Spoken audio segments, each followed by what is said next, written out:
नमस्कार, भारत चक्र न्यूज में आपका स्वागत है। मैं हूं आपके साथ राजेश शर्मा। योगी सरकार ने किया ब्लैक लिस्ट, लेकिन गुजरात की कंपनी संभाल रही केंद्रीय संस्था की भर्ती परीक्षा। धांधली का आलम तो देखिए कि कुछ अभ्यर्थी पहले चरण की परीक्षा के दौरान हुई नकल के आरोप में जेल में हैं, लेकिन इसके बावजूद उन्होंने परीक्षा पास कर ली है। ऐसे सभी आरोप दरकिनार कर ए2 टेस्ट कंपनी मोदी की अगुवाई वाली CSIR में भर्ती की परीक्षा का दूसरा चरण आयोजित कर रही है। उत्तर प्रदेश सरकार ने पेपर लीक मामले में अहमदाबाद की जिस A two test solution private limited को पिछले सप्ताह ब्लैकलिस्ट किया था, वह कंपनी अगले सप्ताह प्रधानमंत्री नरेंद्र मोदी की अध्यक्षता वाली CSIR यानी वैज्ञानिक तथा औद्योगिक अनुसंधान परिषद में सेक्शन ऑफिसर और असिस्टेंट सेक्शन ऑफिसर पदों के लिए परीक्षा आयोजित कर रही है। मीडिया ने अपनी पिछली रिपोर्ट में बताया था कि ए2 टेस्ट के संस्थापक सुरेश चंद्र आर्य एक हिंदू संगठन के अध्यक्ष हैं। उनके कार्यक्रमों में पीएम मोदी शामिल होते रहे हैं। कंपनी के प्रबंध निदेशक विनीत आर्य को जेल हो चुकी है, लेकिन फिर भी इसे भाजपा सरकारों द्वारा परीक्षा के ठेके मिलते रहे हैं। आर्य समाज के कार्यक्रम के दौरान ए2 टेस्ट के संस्थापक और सर्वदेशिक आर्य प्रतिनिधि सभा के अध्यक्ष सुरेश चंद्र आर्य के साथ प्रधानमंत्री नरेंद्र मोदी तमाम विवादों से घिरी कंपनी विज्ञान एवं प्रौद्योगिकी मंत्रालय के अंतर्गत आने वाले CSIR द्वारा जारी आधिकारिक अधिसूचना के मुताबिक एसओ और एएसओ के दूसरे चरण की परीक्षाएं 7 जुलाई 2024 को होंगी। इस चरण में केवल वही अभ्यर्थी बैठेंगे जिन्होंने पहले चरण की परीक्षा को उत्तीर्ण किया होगा।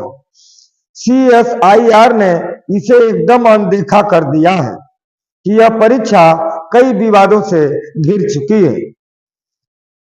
पहला, इस परीक्षा को अहमदाबाद की वही कंपनी आयोजित कराएगी जिसे उत्तर प्रदेश सरकार ब्लैक लिस्ट कर चुकी है, जिसके प्रबंध निदेशक विनीत आर्य के बारे में खबर आई थी कि वह यूपी पुलिस की गिरफ्तारी से बचने के लिए विदेश फरार हो गए थे। इस कंपनी द्वारा आयोजित पहले चरण की परीक्षा में हुई धांधली की 2 राज्यों की पुलिस पड़ताल कर रही है। इस चरण की परीक्षा का जिम्मा भी ए2 टेस्ट के अधीन था।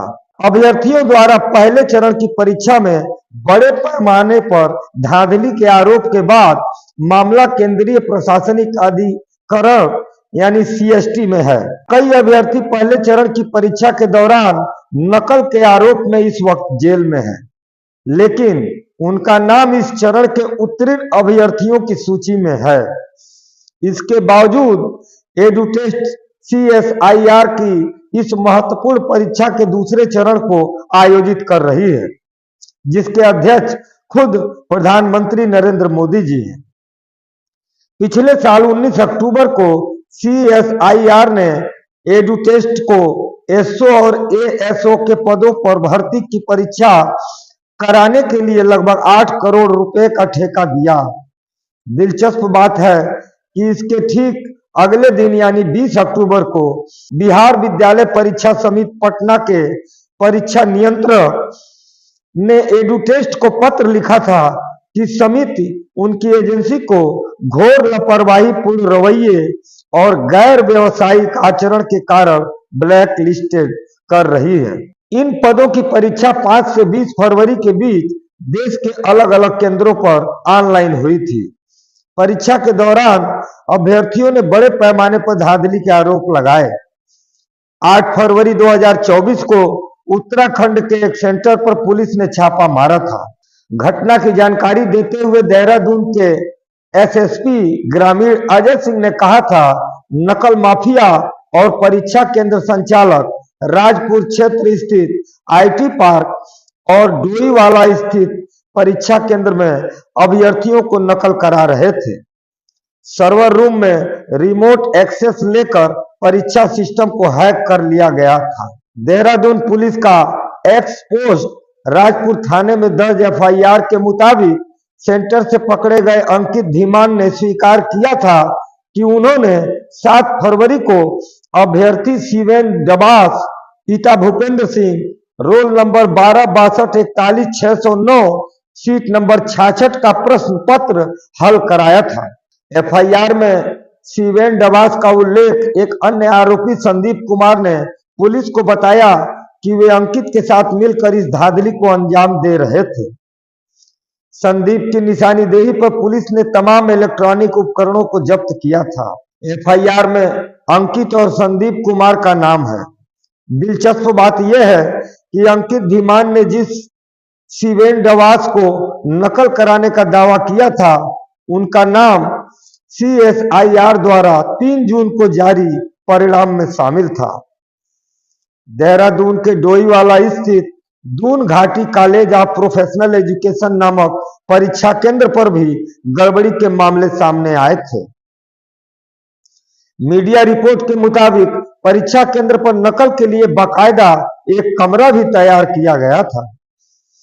डोईवाला कोतवाली CO अभिनय चौधरी ने मीडिया से बातचीत में कहा, पुलिस ने 5 लोगों को हिरासत में लिया है। कुछ हरियाणा और कुछ राजस्थान के बताए जा रहे हैं। 2 मास्टरमाइंड अभी तक फरार हैं। डोईवाला केंद्र पर 14 फरवरी को परीक्षा देने वाले अभ्यर्थी विक्रम सिंह ने मीडिया से बातचीत में कहा, मैं देहरादून का रहने वाला हूं। बहुत बेकार इलाके में परीक्षा केंद्र था। मुझे समझ ही नहीं आ रहा था कि CSIR को वहां पेपर करवाने की क्या जरूरत थी। बिल्कुल 3rd ग्रेड सेंटर था। विक्रम ने परीक्षा केंद्र की सुरक्षा व्यवस्था पर संदेह व्यक्त करते हुए कहा, CSIR का दावा करता है कि परीक्षा केंद्र पर जैमर लगा हुआ था, लेकिन जिस तरह लोग वहां इलेक्ट्रॉनिक उपकरण का प्रयोग कर रहे थे, उससे साफ था कि कोई जैमर नहीं था। विक्रम ये भी कहते हैं कि हरियाणा और राजस्थान के अभ्यर्थियों को इतना दूर उत्तराखंड का परीक्षा केंद्र क्यों दिया गया था? क्या ऐसा इसलिए किया गया कि नकल कराने में आसानी हो सके? जेल में बंद 2 अभ्यर्थियों ने उत्तीर्ण की पहले चरण की परीक्षा। इस मामले में एक अन्य एफआईआर 20 फरवरी को राजस्थान के कोटपुतली बहरोड़ जिले के बहरोड़ थाने में दर्ज हुई थी।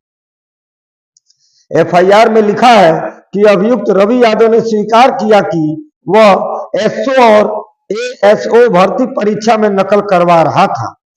इसके लिए उसने screen sharing app Ammyy admin का इस्तेमाल किया। बहरोड़ थाने में 21 फरवरी 2024 को दर्ज एफआईआर में रवि यादव और योगेश शर्मा का नाम। एफआईआर में रवि यादव और उनके सहयोगी योगेश शर्मा को आरोपी बनाया गया है। इन दोनों पर आरोप है कि वे 2 अभ्यर्थियों संदीप कुमार निवासी चरखी दादरी हरियाणा और महेश कुमार खैरथल तिजारा राजस्थान की नकल करने में मदद कर रहे थे। रवि और योगेश के साथ दोनों अभ्यर्थी भी न्यायिक हिरासत में हैं। जमानत याचिका पर आए फैसले के दस्तावेज में अभ्यर्थी का नाम, उनके पिता का नाम, उनकी उम्र देखी जा सकती है। 26 मार्च को उनकी जमानत याचिका खारिज कर दी गई थी। दिलचस्प बात है कि संदीप कुमार और महेश कुमार का नाम पहले चरण को उत्तीर्ण करने वाले अभ्यर्थियों की सूची में शामिल है। अप्रैल के महीने में अभ्यर्थी सौरभ कुमार बदला हुआ नाम CSIR के खिलाफ इस मामले को सेंट्रल एडमिनिस्ट्रेटिव ट्रिब्यूनल कैट में ले गए। याचिकाकर्ता ने कहा कि इस परीक्षा के दौरान देश भर के कई केंद्रों पर नकल के मामले सामने आए हैं। इस धांधली में परीक्षा केंद्रों के कर्मचारी और परीक्षा आयोजित करने वाली संस्था की मिलीभगत है। अगर परीक्षा को रद्द नहीं किया जाता तो यह संविधान के अनुच्छेद 14 यानी समानता के अधिकार का पूर्णतः उल्लंघन होगा। पहला चरण पार कर चुके शुभम मिश्रा ने इस प्रकरण पर मीडिया से बातचीत में कहा, जिस एजेंसी को परीक्षा कराने का काम सौंपा गया है उस पर बहुत संगीन आरोप है, उसे सरकारों ने बैन किया हुआ है। परीक्षा की निष्पक्षता को कायम रखने के लिए CSIR को एडुटेस्ट का अनुबंध निरस्त कर देना चाहिए और जुर्माना भी लगाना चाहिए। इस एजेंसी को किसी परीक्षा की जिम्मेदारी नहीं दी जानी चाहिए। इस पर बिल्कुल भी भरोसा और विश्वास नहीं किया जा सकता है।